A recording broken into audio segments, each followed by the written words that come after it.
The cotton fields stretched endlessly under the merciless Georgia sun, white bowls dotting the landscape like fallen stars. Samuel wiped the sweat from his brow with the back of his hand, his dark skin glistening as he worked alongside 24 other slaves on the 𝘎𝙗𝙗 plantation. It was August 1843, and the heat was suffocating, but not as suffocating as the weight of chains that bound his people to this land. At 20 years old, Samuel had known nothing but servitude. Born on this very plantation, he had watched his mother break under the weight of endless labor until she collapsed in the fields one July afternoon and never rose again. He'd seen his father sold away when he was just 7, punishment for looking a white overseer in the eye too long. The last image Samuel had of him was his father's back, scarred from countless whippings, disappearing down the road in chains while his mother screamed until her voice gave out. Samuel had learned early the unspoken rules that governed his existence. Never look a white person directly in the eye. Never speak unless spoken to. Never show anger, pride, or any emotion that suggested you thought yourself equal. Never touch anything that belonged to a white person unless ordered. And above all, never ever be alone with a white woman. The penalty for that last transgression was death. Not a quick death, but the kind that was made into a public spectacle, meant to terrify every other slave into absolute submission. The big house loomed in the distance, a white columned monument to wealth built on suffering. Samuel tried not to look at it often. Nothing good came from the big house except orders and punishment. He had seen men dragged from there, strung up in the square, their bodies left hanging for days as crows picked at them. He had watched women emerge with torn clothes and vacant eyes, never speaking of what happened inside those walls. The 𝘎𝙗𝙗 plantation operated on a strict hierarchy that everyone understood. At the very top sat Mr. Cornelius Whitmore, whose word was absolute law. Below him, but still far above the slaves, were the white overseers, men like Tucker, who carried whips and guns and used both liberally. Tucker was a poor white man who'd found his only path to power was brutality toward those deemed even lower than himself. Then came the house slaves, those who worked inside the big house, serving the Whitmore family directly. They were considered privileged, given better clothes and food, but everyone knew what that privilege cost. The women especially. Samuel had seen it in their eyes, the way they flinched when Mr. Whitmore passed, the way they disappeared into rooms and emerged looking diminished. Field slaves like Samuel occupied the bottom rung. They woke before dawn, worked until their hands bled and their backs screamed, and collapsed in their quarters at night. The quarters themselves were barely more than shacks, wooden structures with gaps in the walls, dirt floors, and a single fireplace shared by multiple families. In winter, people froze. In summer, the heat was unbearable. Privacy was non-existent. Children as young as 5 worked in the fields, carrying water or picking cotton. By 10, they were expected to do an adult's work. Education was forbidden by law. Teaching a slave to read was a crime punishable by imprisonment for whites and mutilation for slaves. Samuel's ability to read, taught secretly by an elderly slave woman named Esther before she was worked to death, was a secret he guarded more carefully than his own life. The slave patrols, groups of white men who roamed at night, ensured no slave ventured off the plantation without a written pass. Being caught without papers meant a whipping at minimum, often worse. Samuel had witnessed a young man named Jacob caught trying to visit his wife on a neighboring plantation. The patrollers had tied him to a post and given him 50 lashes while forcing other slaves to watch. Jacob had died 3 days later from infection.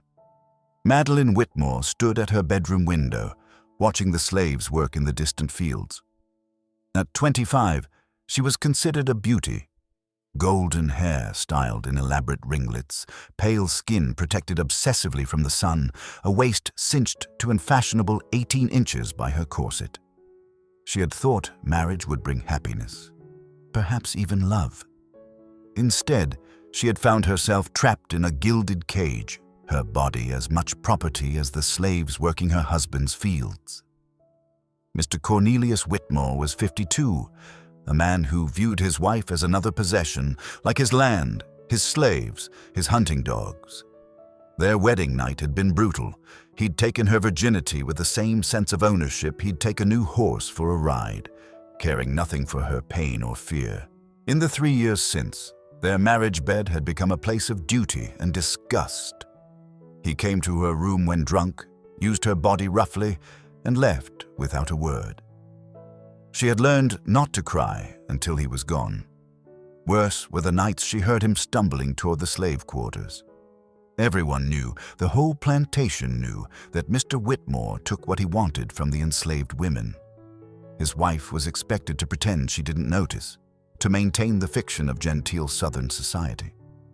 But Madeline saw the results. Children with suspiciously light skin, women who couldn't meet her eyes, the quiet shame that permeated everything. She had tried to speak to him about it once, early in their marriage. "Those women belong to me," he'd said coldly. "As do you. I'll do with my property as I please." When she persisted, he'd struck her across the face hard enough to split her lip. A wife who questions her husband is no better than a slave who questions her master. "Remember your place, Madeline." She had learned her place. She lived in luxury, fine dresses, jewelry, servants to attend her every need, but she was as trapped as any slave, just in a prettier prison. Divorce was unthinkable. It would ruin her family's reputation and leave her destitute. Running away was impossible. Where would a woman go? How would she survive? Society had no place for a woman without a man to control her. So she stood at windows, looking out at fields she could never enter, at a world she could observe but never touch, feeling herself slowly dying inside. It was that same afternoon when Samuel was called to the big house. His heart raced. Being summoned usually meant trouble. Tucker had pointed at him with his whip, a cruel smile on his face. "You. Master wants the garden cleared. Mistress's orders.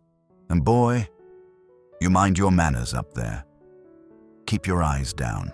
Don't speak unless spoken to, and for God's sake, don't let me hear you've been uppity. I'd hate to have to remind you of your place." Samuel knew what Tucker's reminders looked like.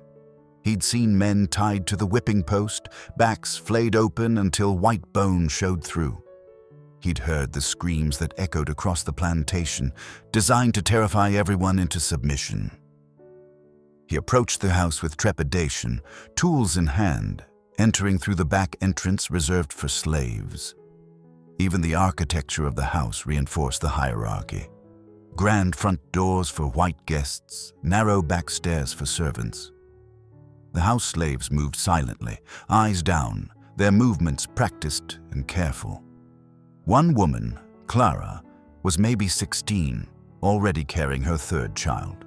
Everyone knew it was Mr. Whitmore's, though no one would ever say it aloud. The garden had become overgrown, wild roses and weeds choking the carefully planned pathways. Samuel set to work, grateful to be away from the fields and Tucker's watchful eye. He knew he was being tested. Watch to see if he'd steal something, touch something he shouldn't, step out of line in any way. He didn't notice Madeline watching him from the veranda at first. When he did, terror shot through him. He immediately dropped to his knees, tools clattering, eyes fixed on the ground. "Mistress, I beg your pardon. I didn't see you there. I meant no disrespect." "You're doing fine work," she said softly. "Please stand up." Samuel remained kneeling. Standing was dangerous. It suggested equality. "I'm fine here, mistress. More proper for me." There was a long silence. Then, "There's no one else here. You may look up." Hesitantly, Samuel raised his eyes just enough to see her feet, still not daring to look at her face. That would be an unforgivable violation. He had seen a man named Thomas have his eyes gouged out for looking lustfully at a white woman, though Thomas had merely glanced in her direction while working. I said, "Look up, at me." It was an order. Disobeying an order was punishable, but obeying this order felt equally dangerous. Samuel lifted his gaze slowly, his heart hammering, ready to drop his eyes the instant he saw displeasure on her face. But what he saw wasn't displeasure. It was that same trapped sadness he sometimes glimpsed in the quarters, the look of someone whose spirit was being slowly crushed by circumstances beyond their control. "What's your name?" "Samuel, mistress." "Samuel," she repeated, as if tasting the word. "That's a good strong name. Biblical." "Yes, mistress. My mama named me before she passed." Something shifted in Madeline's expression, a recognition of shared grief. "I lost my mother young too. It's a particular kind of loneliness, isn't it?" Samuel didn't know how to respond. Masters and their families didn't usually speak to slaves about such things. They didn't acknowledge slaves had feelings at all. This felt like a trap, some test to see if he'd forget himself and speak as an equal. "I wouldn't know about your grief, mistress. I'm sure yours was much greater." She flinched at that, understanding the careful distance he was maintaining. "Yes, of course. I forget myself." She left him then, and Samuel exhaled shakily. That evening, back in the quarters, he told no one about the encounter. To speak of it would be to invite suspicion, gossip, danger. Over the following weeks, these encounters became regular. Madeline would find excuses to be near the garden, bringing water herself rather than sending a servant, asking questions about the plants, lingering in ways that made Samuel increasingly nervous. Other slaves began to notice. Clara pulled him aside one evening. "You need to be careful," she whispered urgently. "People are talking. They see the mistress coming around when you're working. They see how she looks at you." "I haven't done anything," Samuel protested. "I keep my distance, keep my eyes down. Doesn't matter what you've done. Matters what people think you've done. You remember what happened to Moses?" Samuel remembered. Moses had been a stable hand, accused by a jealous white overseer of inappropriate behavior with a white woman who'd never even spoken to him. They'd castrated him publicly, then hanged him. His crime had been existing in the wrong place at the wrong time with the wrong color skin.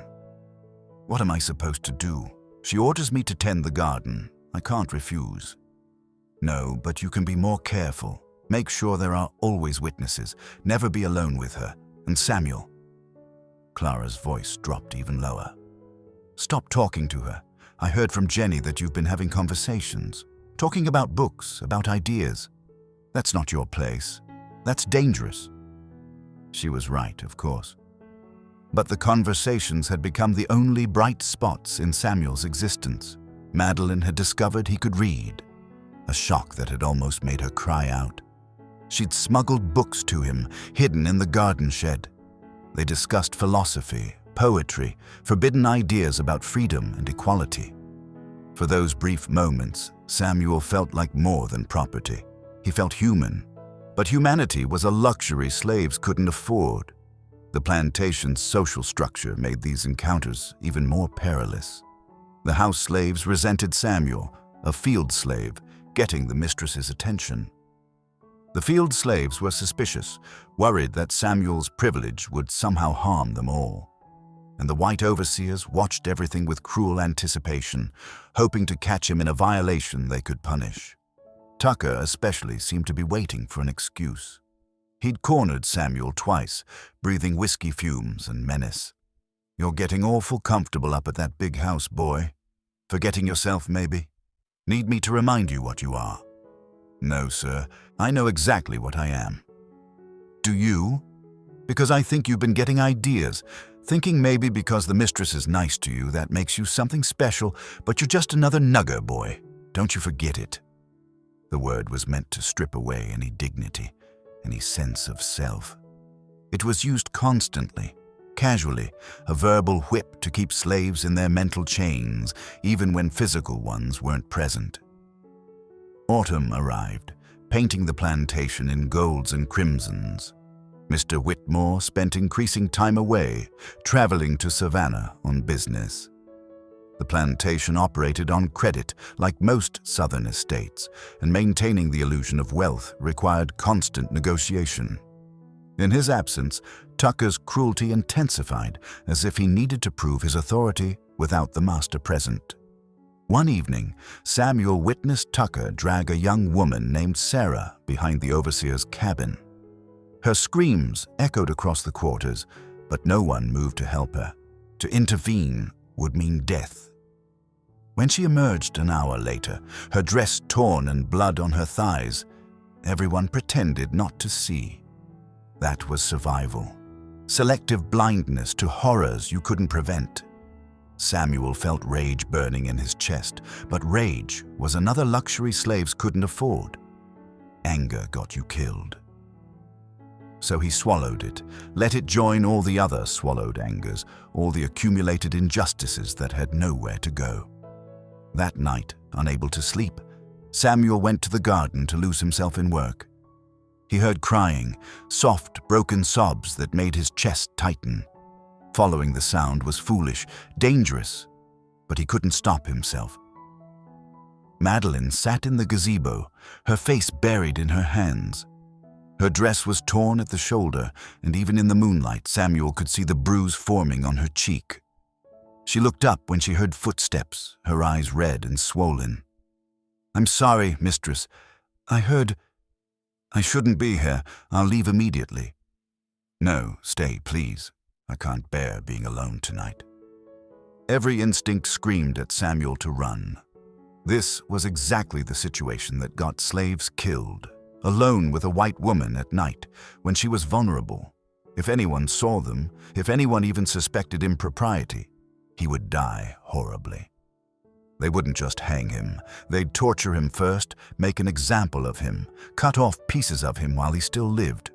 But she was crying, and she was alone, and she looked so utterly broken that his humanity overrode his self-preservation. "Did he hurt you?"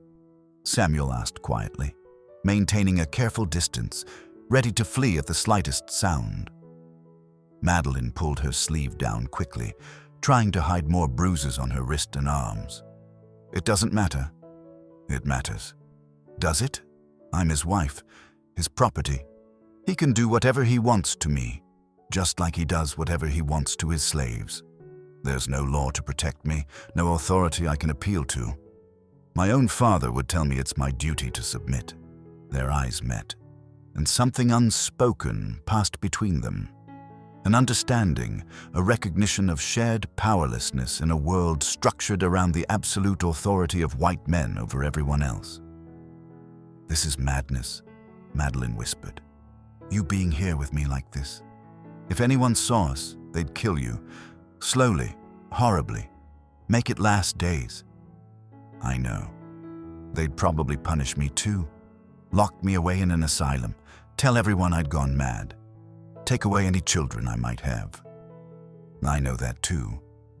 But knowing and caring became two different things. Over the next 2 months, they met in secret. Stolen moments in the gazebo after dark. Whispered conversations that became confessions. Samuel told her about his mother's death, about watching his father sold away, about the daily humiliations and terrors of slavery. Madeline told him about her wedding night, about the loneliness of her gilded cage, about watching her husband rape enslaved women and being powerless to stop it. Their first physical contact was almost accidental.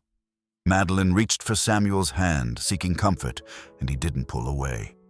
The touch was electric, dangerous, crossing every boundary their society had constructed. In that moment, they both understood they were damning themselves. The first kiss happened on an October night, when Madeline was crying about another brutal night with her husband, and Samuel, without thinking, pulled her into an embrace. She turned her face up to his, and suddenly they were kissing with a desperation born of too much loneliness, too much suffering, too much need to feel something other than pain. They made love in the gazebo, on fallen leaves, knowing they were courting death but unable to stop themselves. It wasn't just physical desire, though that existed too. It was a desperate grasp at being seen, being valued, being human in a world determined to deny them both those things. For those stolen hours, Samuel wasn't property and Madeline wasn't chattel. They were just two people finding solace in each other, but reality always intruded. After their first time together, Samuel stood up, putting distance between them, the fear rushing back. "We can't do this again, ever. Do you understand what they'd do to me if they found out?" Madeline was shaking. "Yes. They'd burn you alive, or hang you after castrating you, or whip you to death. I know all of it." "And you? You'd be ruined. Your husband would divorce you, your family would disown you. You'd be branded a whore who'd lain with a slave, the worst possible violation in the South." "I know. But they did it again and again. Because sometimes the human need for connection, for love, for meaning overpowers even the most justified terror. They were playing with fire, and they both knew the fire would eventually consume them. Winter arrived, and with it, Mr. 𝘾𝙗𝙖𝙞𝙣 returned from his extended business travels. Samuel and Madeline's meetings stopped abruptly. The danger was too great with the master home. 𝘾𝙗𝙗's return was marked by increased brutality. He'd lost money in Savannah and took his frustrations out on everyone around him. Samuel watched from the fields as 𝘾𝙗𝙗 beat one of the house slaves unconscious for dropping a tray. Watched as he ordered Tucker to give a man named James 50 lashes for insolence, the crime being that James had dared to ask for medicine for his sick daughter. The little girl died 3 days later while her father was still too injured to walk. This was the order of things. White men had absolute power over black bodies. They could rape, beat, kill, sell, separate families, destroy lives on a whim, and face no consequences. The law protected their rights to do whatever they wanted to their property. In January, Madeline realized she had missed her monthly courses. By February, the truth was undeniable. She was pregnant. She confronted Samuel in the garden on a cold morning, her face pale and terrified. "Samuel, I'm with child." The world tilted beneath his feet. Of all the consequences he had imagined, he hadn't fully grasped the reality of this one. A pregnancy was evidence, undeniable proof of their transgression. The punishment would be swift and terrible. "Are you certain?" "Yes, 3 months, I think." Samuel's mind raced through horrifying possibilities. Could it be your husband?" Madeline's face crumpled. He hasn't touched me in over 6 months. His interests lie elsewhere." She gestured toward the slave quarters, and Samuel understood. 𝘾𝙗𝙗 had been too busy with enslaved women to bother with his wife. "He'll know, Samuel. He'll know it isn't his. And when he does..." They both knew what came next. Samuel would die, probably after days of torture. The baby would be killed or sold away. Madeline would be locked away, declared insane, possibly killed herself if 𝘾𝙗𝙗's rage was great enough. "What do we do?" Samuel asked, though he already knew there were no good answers. "I don't know. I came to you hoping you'd have an answer, but I see the fear in your eyes too. They'll kill me, Madeline, and not quickly. They'll make it last. They'll cut off my..." He couldn't finish, but they both knew. Castration before execution was standard for slaves accused of violating white women. "And they'll punish you, send you away, lock you up. And the child..." "I know." Her voice broke. "I know all of it. Every horrible detail." For weeks, they tried to figure out a solution. Madeline considered claiming she'd been raped by a stranger, but that would trigger a manhunt, and innocent slaves would die in the investigation. She considered lying, saying the child was her husband's, but the timeline made that impossible. She considered ending the pregnancy herself with herbs, but couldn't bring herself to do it. Samuel considered running, just disappearing north, leaving Madeline to face the consequences alone. It would be cowardly, but it would save his life. He'd heard stories of the Underground Railroad, of conductors who guided slaves to freedom. But the odds of success were slim, and if he were caught, the punishment would be even worse. Meanwhile, rumors spread through the plantation. Slaves had sharp eyes and sharper instincts. They noticed the mistress's growing belly, noticed the timeline, noticed how she and Samuel carefully avoided each other now. The whispers started. Quiet, dangerous whispers that could get everyone involved killed. One night, Clara cornered Samuel again. "People are saying that baby is yours. That's insane. Is it insane? Because I've got eyes, Samuel. I've seen the way she looks at you, the way you looked at her, and now she's pregnant with a child that can't be the master's. Clara, you can't say these things. You can't even think them. If the wrong person hears, we're all going to pay for this," Clara said bitterly. "When the master finds out, and he will find out, he's going to punish everyone. He'll think we knew that we kept quiet. He'll make examples of us all. Do you understand what you've done? You haven't just damned yourself. You've damned all of us." She was right. In the hierarchy of plantation life, all slaves were held collectively responsible. If one slave committed a transgression, all would be punished to prevent conspiracy. Samuel's actions hadn't just endangered himself and Madeline. They'd endangered every enslaved person on the property. The guilt was crushing. Samuel had been selfish, thinking only of his own loneliness and desire. He hadn't considered the ripple effects, the way his choices would harm innocent people who'd never asked to be involved. When Mr. Whitmore learned of his wife's pregnancy weeks later, his initial reaction was suspicious pleasure. An heir, finally. But as the months progressed and he actually calculated the dates, the timeline didn't work. He'd been away for 4 months before returning in December. Madeline was now 5 months pregnant, unless she'd conceived immediately before he left, which she hadn't, as he'd been too busy with his enslaved mistress Sarah to bother with his wife. The child couldn't be his. The realization came slowly, then all at once. He confronted Madeline at dinner, his voice deceptively mild. "When did you conceive, my dear?" "I'm not certain, husband. Early December, I think." "December, when I was in Savannah." "You returned briefly in late November," she lied desperately. "Did I? I don't recall." His eyes were cold, calculating.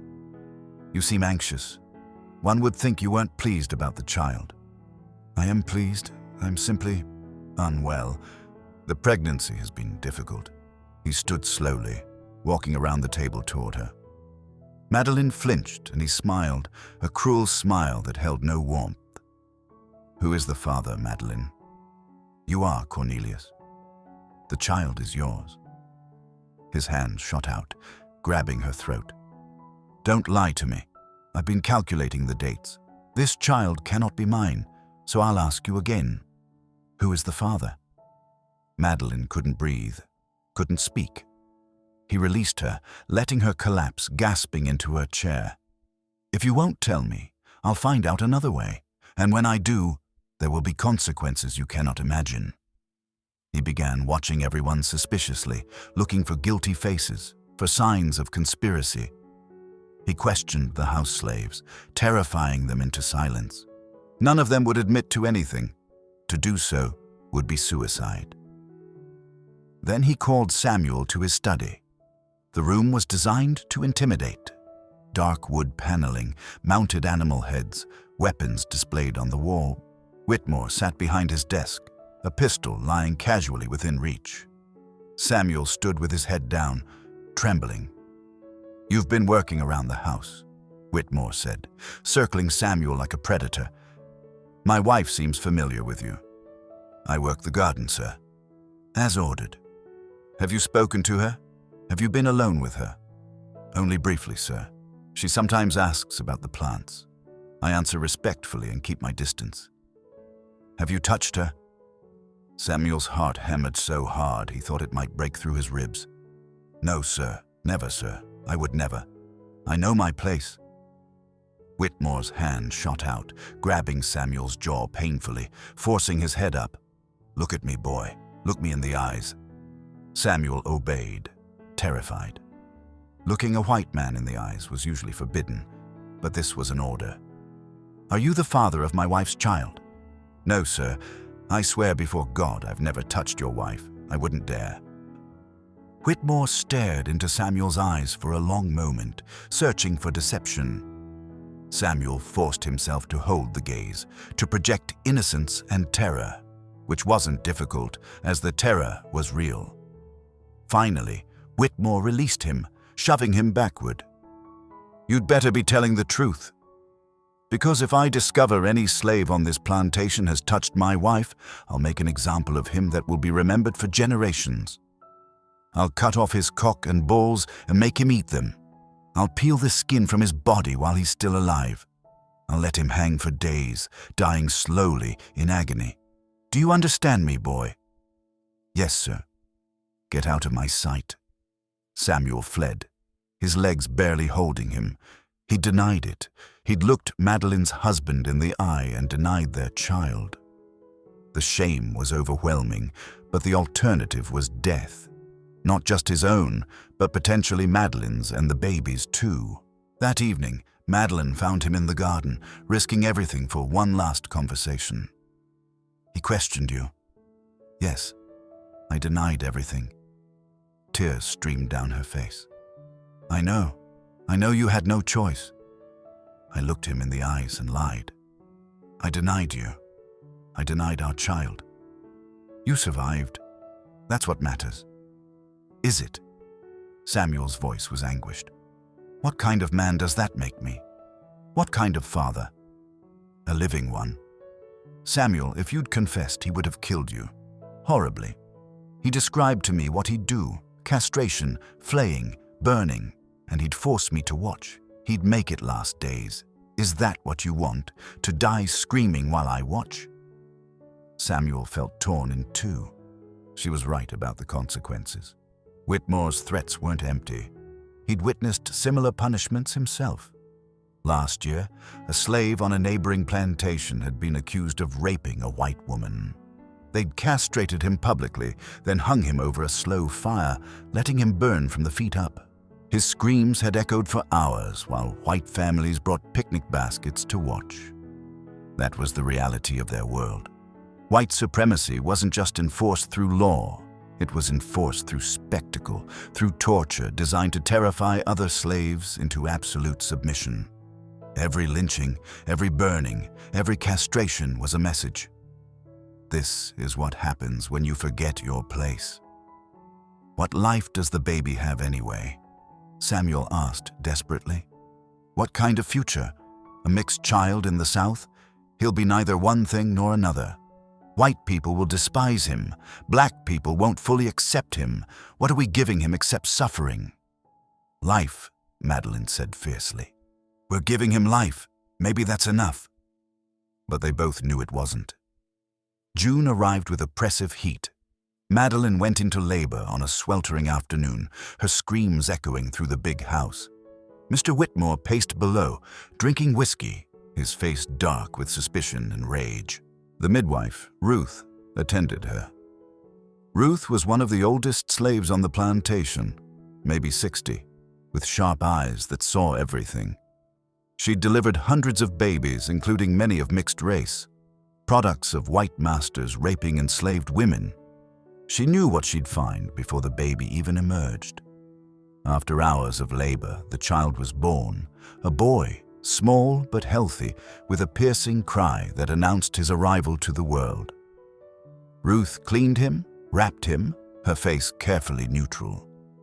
Then she brought the baby to Mr. Whitmore. "Your son, sir." Whitmore took the infant roughly, examining him like one would examine a questionable horse at auction. The baby's skin was light, lighter than it should be given Madeline's pale complexion, but with an olive undertone that seemed wrong. His features were delicate, resembling his mother, but something about the shape of his face, the texture of his hair, the set of his eyes suggested something else. "This child isn't mine. Whitmore said flatly. Ruth kept her eyes down. Babies change as they grow, Master. Sometimes they don't look like themselves at first. Don't patronize me, woman.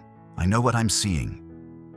He stormed up to Madeline's room, where she lay exhausted and bleeding. He held the baby out accusingly. Tell me the truth. Who is the father? Madeline was weak from childbirth, terrified, but she was also a mother now. That gave her unexpected strength. The child is yours, she said firmly. Your heir, your son. If you doubt him, you make yourself a fool before the whole county. You tell everyone you can't satisfy your wife, that she sought comfort elsewhere. Is that what you want? To be known as a cuckold? Whitmore stared at her, calculating. She was right about one thing. Southern honor depended on reputation. If he publicly rejected the child, he would appear weak, unmanned. But if he accepted the child and later discovered the truth, I want the truth. You have it. That child is your son. Name him, claim him, or admit before all of Georgia that you're not man enough to father your own heir. It was a dangerous gambit, but it worked. Whitmore's pride wouldn't allow him to appear weak. He would accept the child, for now, but he would also continue investigating.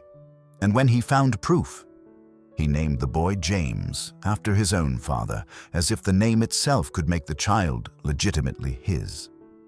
In what might have been deliberate cruelty or calculated testing, Whitmore assigned Samuel to help care for young Master James. It was common practice for enslaved men to serve as caregivers to white children, but everyone understood this was different.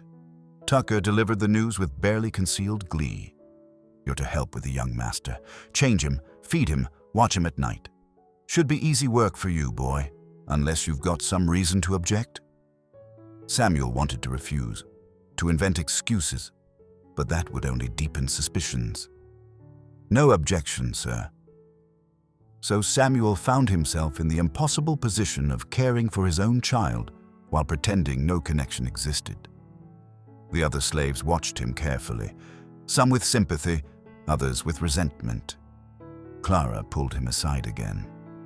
This is torture, she whispered. Whitmore knows. He must know. He's making you care for your own son just to break you.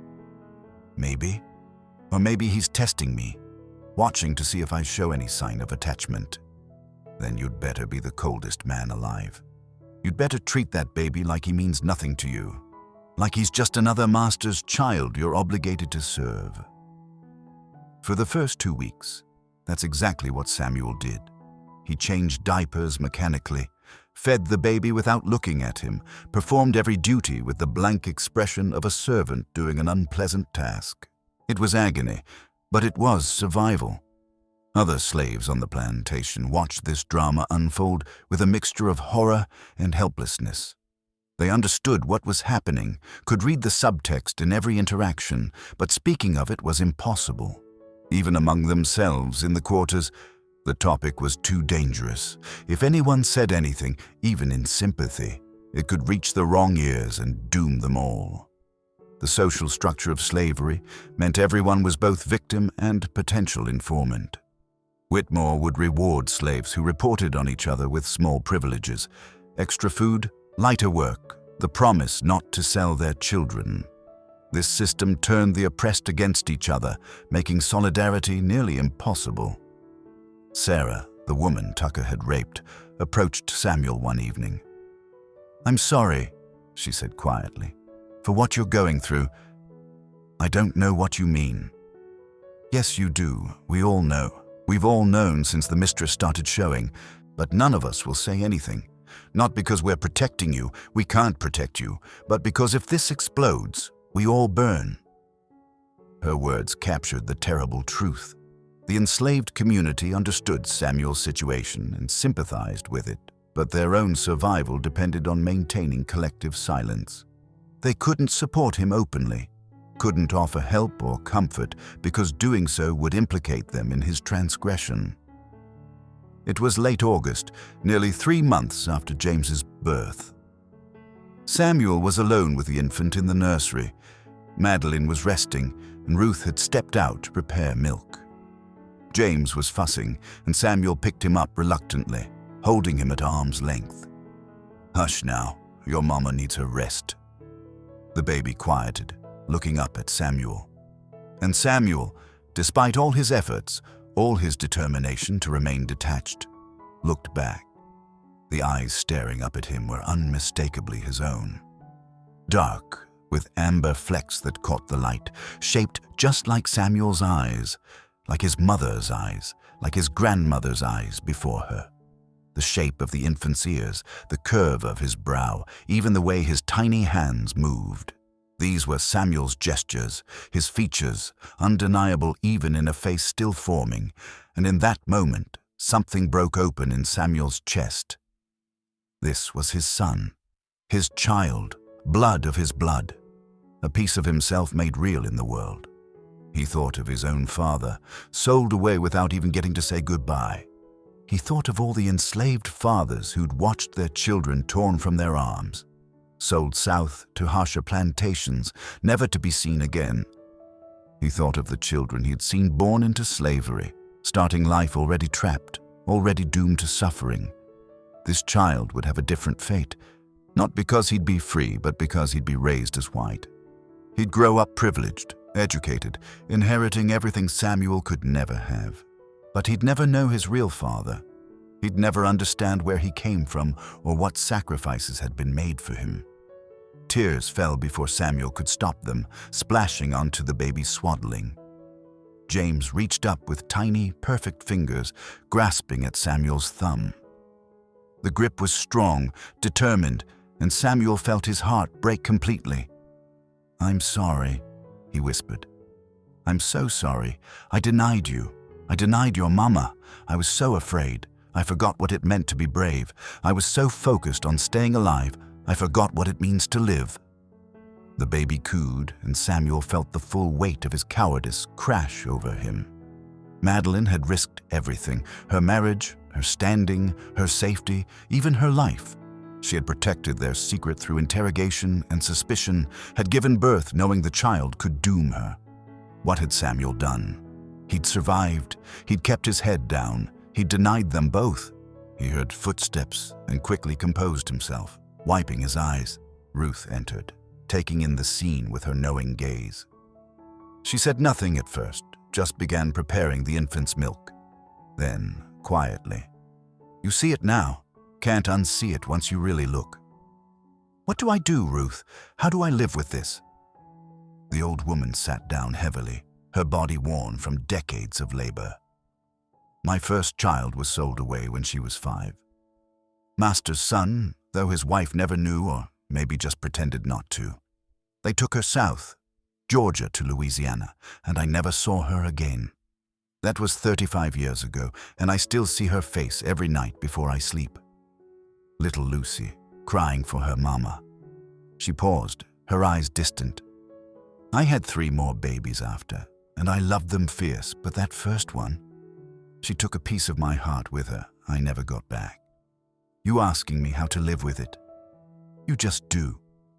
You wake up, you work, you breathe. But it changes you, hollows you out. I can't just accept this. You might have to. You might not have a choice. There's always a choice." Ruth looked at him sharply. "Is there?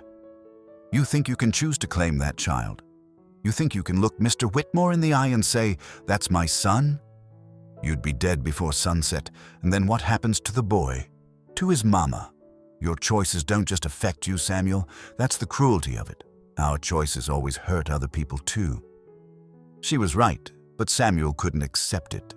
There had to be another way. There had to be something more than just surviving while his son grew up never knowing him. Over the next weeks, Samuel watched his son with increasing desperation. He noticed things. How James's cry sounded like his own laughter had as a child. How the baby seemed to calm when Samuel held him. Some instinctive recognition of blood ties.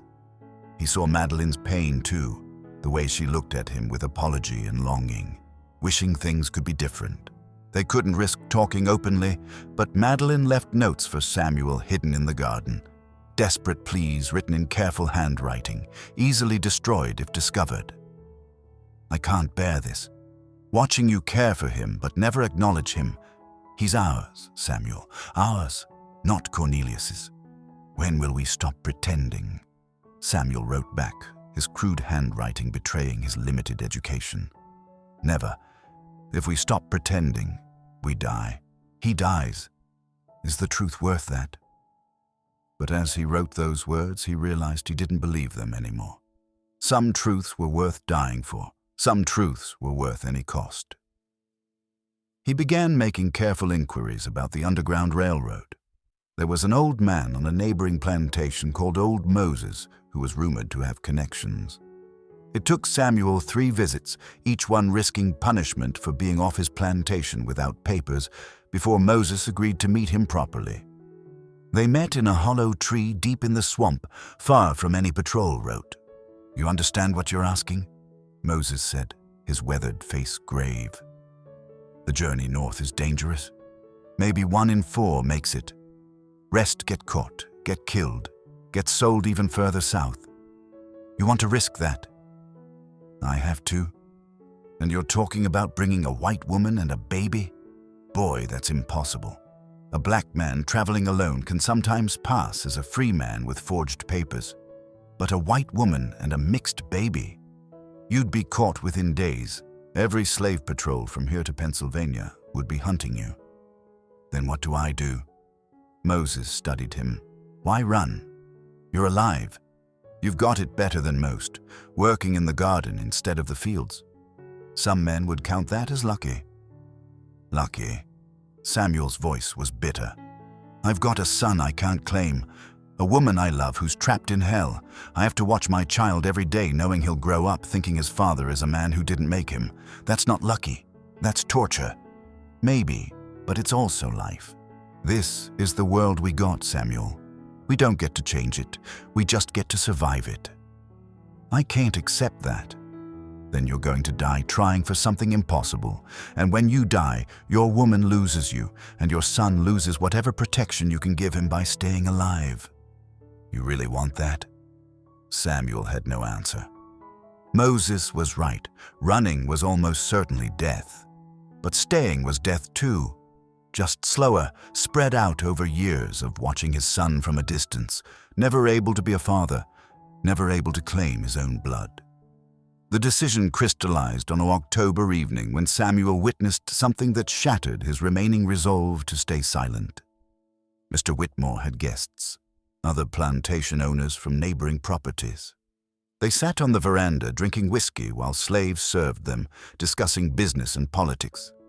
Samuel was carrying water when he heard them talking about James. "Fine-looking boy," one man said.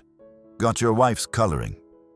"Indeed," Whitmore replied coldly, "though I sometimes wonder about his parentage." The men laughed, thinking it was a joke. But Samuel heard the undertone of suspicion, barely masked rage. "You thinking your wife stepped out on you, Cornelius? I think something's not right about that child, and when I prove it, there will be consequences." "What kind of consequences?" "The kind that make examples. If a slave on my property has touched my wife, I'll kill him in a way that'll be talked about for generations. And the child, well, bastards have no place in decent society." Samuel's blood ran cold. Whitmore wasn't just suspicious. He was planning, plotting, waiting for proof so he could exact revenge not just on Samuel, but on the innocent child. That night, Samuel made his decision. He would confess. Not to Whitmore. That would be immediate death. But to Madeline. He would tell her they needed to run, all 3 of them, north to freedom or die trying. Because staying meant watching his son be destroyed, and he couldn't bear that. He found Madeline in the garden at midnight, having sent her a note via Clara. "We need to leave, all of us, now." She stared at him. "What are you talking about?" "Your husband knows. He's planning something. He's going to hurt James, Madeline, our son. He's going to—" Samuel couldn't finish. The possibilities were too horrible. "We can't run. It's impossible. Where would we go? How would we—" "I don't have all the answers," Samuel interrupted. "But I know this life is killing us slowly. Maybe a quick death trying for freedom is better than waiting for him to destroy us." Madeline was silent for a long moment, thinking. Then, "If we did this, if we ran, I'd be giving up everything. My family would disown me. I'd be branded a race traitor, a whore. They'd hunt us forever. And I'd die if we're caught. They'd torture me for days before they killed me. But at least James would know we tried. We tried to give him something better than this." She looked toward the house where her son slept, unaware of the storms gathering around him. Then back at Samuel, this man who'd given her the only real love she'd ever known, who'd made her feel human in a world that treated both of them as property. "Tell me the plan," she said finally. "Tell me everything."